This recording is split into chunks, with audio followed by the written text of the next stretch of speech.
사랑하고 축복합니다. 7월 4일 말씀으로 여는 하루 함께 하도록 하겠습니다. 또다시 새로운 한 주간이 시작되어집니다. 어떻게 주일은 잘 보내셨습니까? 특별히 어제는 또 맥주 감사 주일로 그렇게 보냈죠. 한 주간 상반기 우리가 또 보내면서 하나님께서 우리 주셨던, 여기까지 인도하셨던 그 에베네셀의 하나님을 우리 다시 한번 기억하며, 또한 이제 또 앞으로의 또 하반기를 이끌어갈 그 하나님의 은혜들을 기대하며 또 그렇게 주일을 보냈습니다.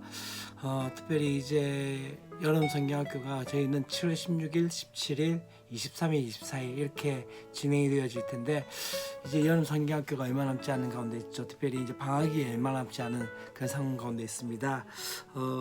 최선을 다해서 이제 한 학기 잘 마무리할 수 있는 우리 친구들이 되었으면 좋겠습니다. 오늘 우리에게 주신 말씀은 마태복음 14장 22절부터 36절까지 말씀이고, 우리 친구들이 가지고 있는 큐티집에는 마태복음 14장 26절부터 31절까지 말씀입니다. 앞에 내용이 어떤 내용이 있죠? 오병이의 기적에 대한 부분이 나왔습니다.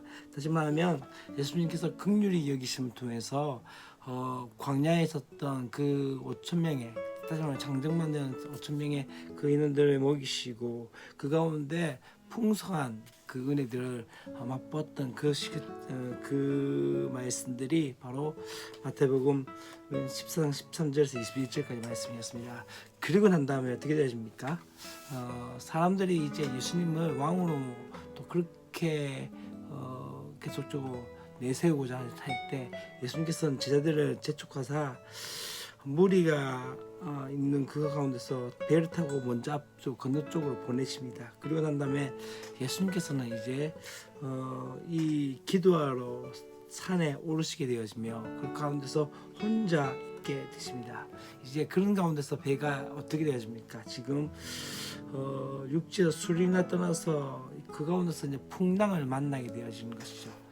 참 중요한 것 중에 하나는 뭐냐면요, 예수님께서 말씀하셨음에도 불구하고, 또 예수님께서 가라고 말씀하셨음에도 불구하고, 재촉하셨음에도 불구하고 우리 가운데 광풍이 있고 고난이 있고 어려움들이 있을 때가 있다는 것을 보게 되어집니다. 특별히 이 고난들은 어떨까요?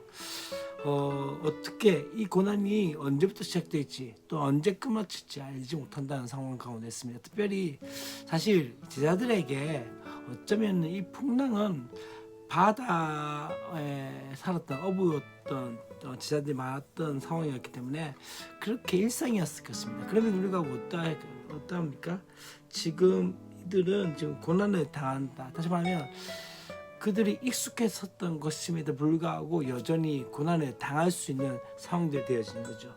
왜 그렇게 하셨을까요? 또 특별히 아마 예수님께서 바로 이 가운데서 풍랑을 멈추게 하셨다면 어떻게 되었을까요?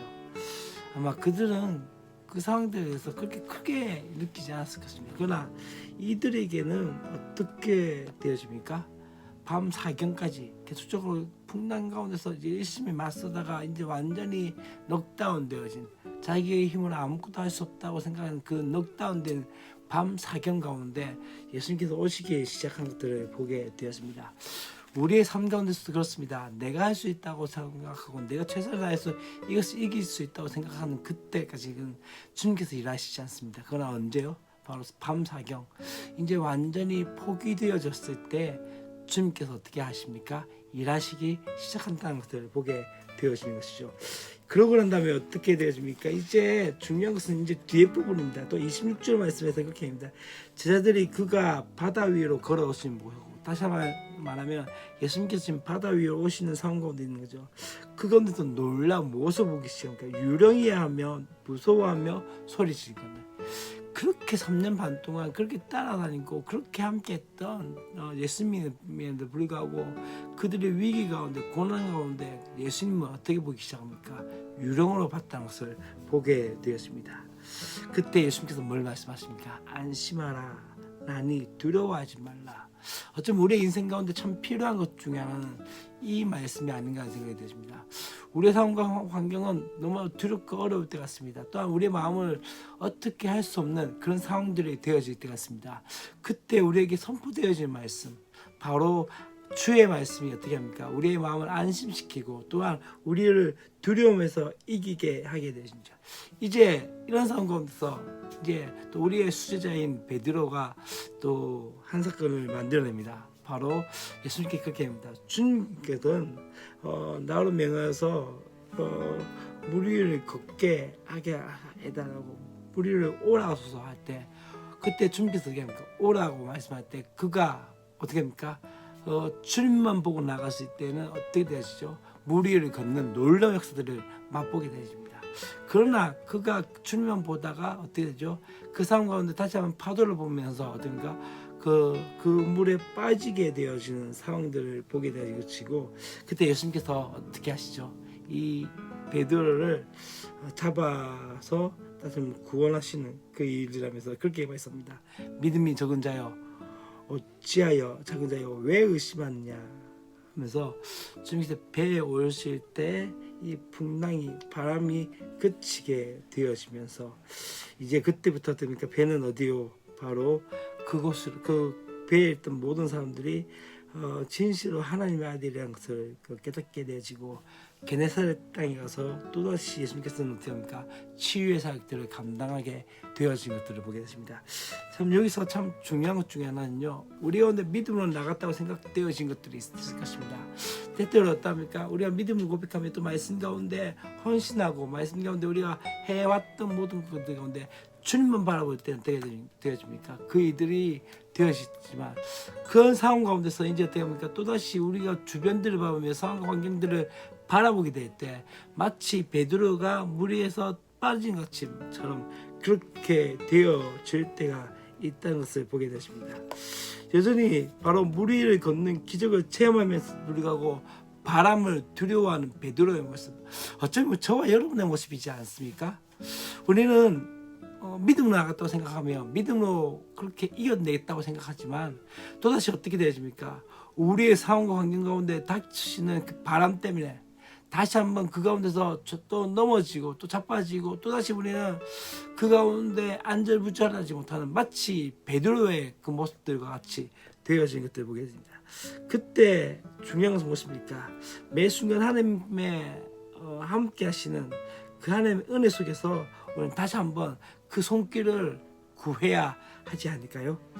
마치 제자는 예수님의 권능을 의심하지 않고 전적으로 위탁하며 또 그렇게 나가는 것들, 때때로 우리가 넘어질 수 있습니다. 그때 다시 한번 구해야 될 것은 무엇입니까? 그 가운데 우리 가운데 손 내미시는 그 주님의 손길을 다시 한번 경험할 수 있는 은혜가 있어야 되지 않을까요? 사실 우리는 때때로 많이 넘어지고 자빠집니다.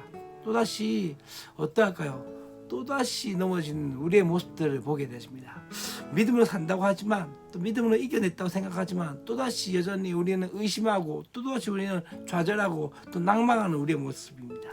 그때 다시 한번 주님께서 말씀하시는 그 은혜들을 봐야 됩니다. 믿음이 적은 자여 어찌하여 의심하느냐. 그때 다시 한번 주님께 우리의 시선을 맞추는 저와 여러분이 되었으면 좋겠습니다. 계속적으로 이 말씀 묵상 가운데 함께 나갔으면 좋겠고요. 이 묵상들이 주님만 바라보는 그런 시간들이 될 수 있도록 그렇게 되었었으면 좋겠습니다. 사랑하고 축복합니다. 내일도 우리 기쁜 마음으로 함께 뵙도록 하겠습니다. 안녕.